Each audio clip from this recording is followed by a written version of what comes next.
MA final group B के सभी विद्यार्थियों को नमस्कार। मैं डॉक्टर लता अग्रवाल। आज हम एमए फाइनल ग्रुप बी के paper 5 polity and economy of India 1200 to 1750 के बारे में के विषय तारीख़ फिरोज शाही का अध्ययन करेंगे। इसके पूर्व हमने अन्य सोर्सेज का भी अध्ययन कर चुके हैं, जिसमें आर्कियोलॉजिकल एंड लिटरेरी सोर्सेज। आज हम तारीख़ फिरोज शाही, जिसके लेखक थे जियाउद्दीन बर्नी। शम्स-ए सिराज अफ़ीफ़ ने भी तारीख़ फिरोज शाही लिखी फिरोज शाह के शासन के समय में, पर हमारे पाठ्यक्रम में जियाउद्दीन बर्नी के संबंध में तारीख़ फिरोज शाही का अध्ययन करना है। तारीख़ फिरोज शाही का अर्थ है फिरोज शाह का या फिरोज तुगलक का इतिहास। जियाउद्दीन बर्नी ने दरबारी इतिहासकार था, जिसने इंडो फारसी भाषा के में एक ऐसे ग्रंथ की रचना की जिसमें उसने 4 शासकों का, सुल्तानों का वर्णन किया: बलबन, अलाउद्दीन खिलजी, मोहम्मद बिन तुगलक और फिरोज शाह। फिरोज शाह के 6 वर्ष के शासन का ही वर्णन कर पाया। इस प्रकार उसने गुलाम वंश के सुल्तानों का वर्णन किया। बर्नी ने इस ग्रंथ में बलबन के प्रारंभिक किस प्रकार वह गुलाम से, दास से सुल्तान बन सका का बहुत ही स्पष्ट वर्णन किया है।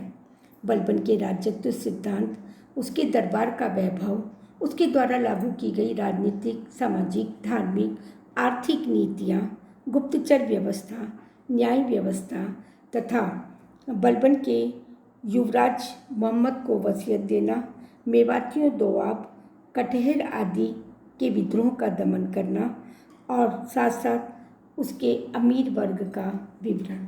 40 गुलामों के दल का उसने किस प्रकार सफाया किया, बहुत ही खूबी से इसने इसमें वर्णन किया है। बर्नी ने अलाउद्दीन खिलजी के उसके इतिहास को जब अध्ययन करते हैं तो बहुत ही निष्पक्षता भी प्रतीत होती है, क्योंकि जब अलाउद्दीन खिलजी ने जलालुद्दीन की धोखे से हत्या की थी और अपने विरोधियों का दमन किया, उसका भी उसने निष्पक्षता से वर्णन किया है। उसके शासन के 30वें वर्ष में उसकी गुजरात की विजय, उसके धर्मांधता के कारण मंगोलों का दमन और नया धर्म चलाने और विश्व विजय प्राप्त करने की उसकी महत्वाकांक्षा को बहुत ही खूबी से उसने वर्णन करने का प्रयास किया है। उसने दिल्ली के कोतवाल अलाउल मुल्क की सलाह पर अपनी योजनाओं का परित्याग कर भारत विजय करने का निश्चय लिया और उसके साथ साथ उसकी राजपूताना की रणथंबोर, चित्तौड़ और जालोर की फतह करना, बाजार नियंत्रण, दक्षिण भारत की विजय और अलाउद्दीन खिलजी के समय में शासन कला में समृद्धि का विकास हुआ, उसके बारे में अध्ययन हमें इतिहास लेखन के बारे में पता पड़ता है। इसके साथ साथ संक्षेप उनके इतिहास में पक्षपातपूर्ण इतिहास में लेखबद्ध होना भी प्रतीत होता है। बर्नी ने मोहम्मद बिन तुगलक के विवरण को 5 भागों में बांटा। वह मोहम्मद बिन तुगलक का घनिष्ठ मित्र था। सुल्तान की चरित्र की समीक्षा, प्रारंभिक शासन प्रबंध, सुल्तान की योजनाएं, राज्य में विद्रोह व अशांति, अब्बासी खलीफा के प्रति सुल्तान की श्रद्धा, विनम्रता के संबंध में बर्नी ने सुल्तान की 6 योजनाओं का वर्णन दिया है: दोआब में करवृद्धि, राजधानी परिवर्तन, तांबे की मुद्रा का प्रचलन, खुरासान विजय, सैनिकों की भर्ती तथा कराजिल पर आक्रमण।